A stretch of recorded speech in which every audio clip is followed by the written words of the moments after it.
All right, welcome to stage 6 of the Chasing Swiss Tour. The final stage is an individual time trial heading down Innsbruck Conti, so up a mountain to finish. The profile of the course can be seen here with that 15-minute climb at the end. The GC standings are here. Pete Mogg is my main rival there at 10 seconds. The rest of the contenders are probably a little bit too far back. So this will be a fast-forwarded highlights package. The first section of the course is the reverse Innsbruck ring, where you head up the leg snapper in reverse. So the plan was to settle into a pretty steady tempo, a sustainable one with a bit of a negative split up the mountain. You can see here on the steep section doing over 400 watts. Marshall Wu's in the field. He's probably the main rival and someone who can climb phenomenally. So had to try and get a gap on him in the early stages. Tried to keep the power pretty high on that little descent there because you never know when a 20-minute PB could happen.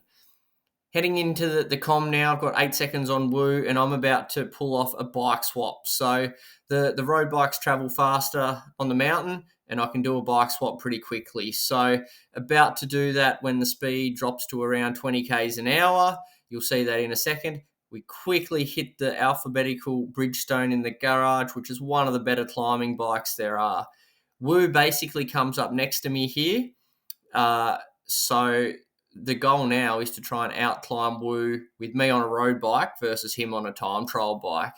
It was pretty evident to start off with that he had to put out quite a lot more power than me to keep up, which was great.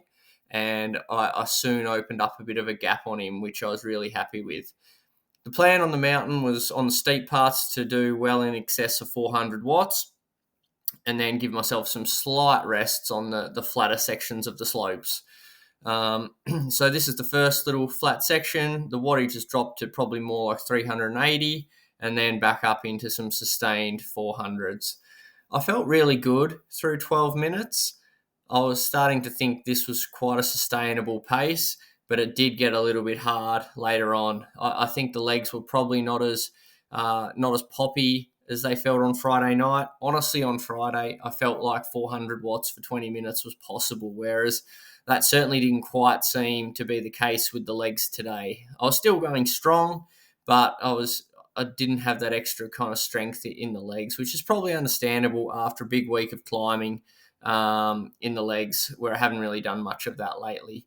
So you can see here we're trying to go hard on the steep parts, 6.4 roughly watts per kilo on these steep parts. That also adds up as well, because if I was doing that straight out, I could probably only maintain that for like 8 minutes.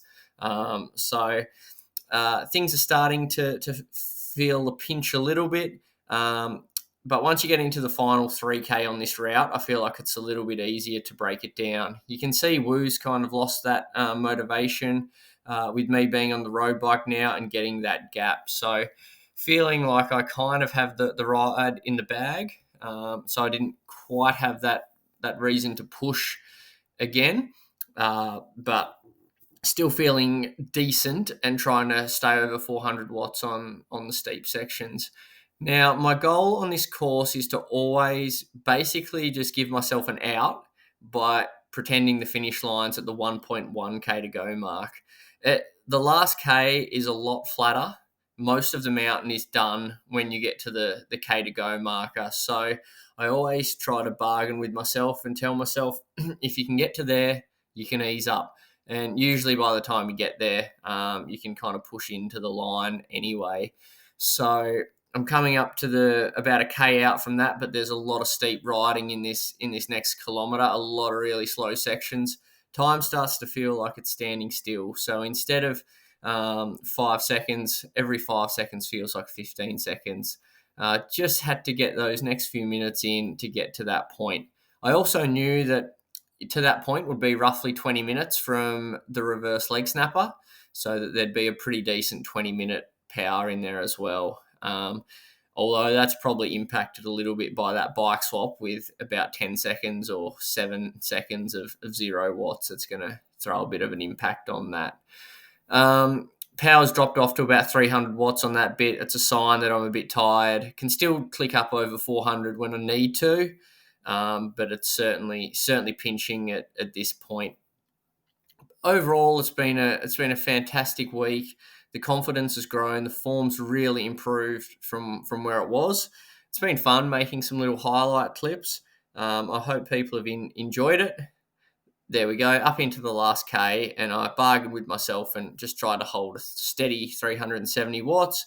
I found I had some anaerobic reserves left once I got into that last 300 there that I could kick pretty strongly to the line. 6 watts a kilo average for the TT, so obviously can't complain with that, even if I didn't feel quite as strong as the other day. Signs are good leading into the next phase of training. So hopefully I can recover well this week, treat myself to some kilojoules and rest up. Thanks for watching. Hope you enjoyed it.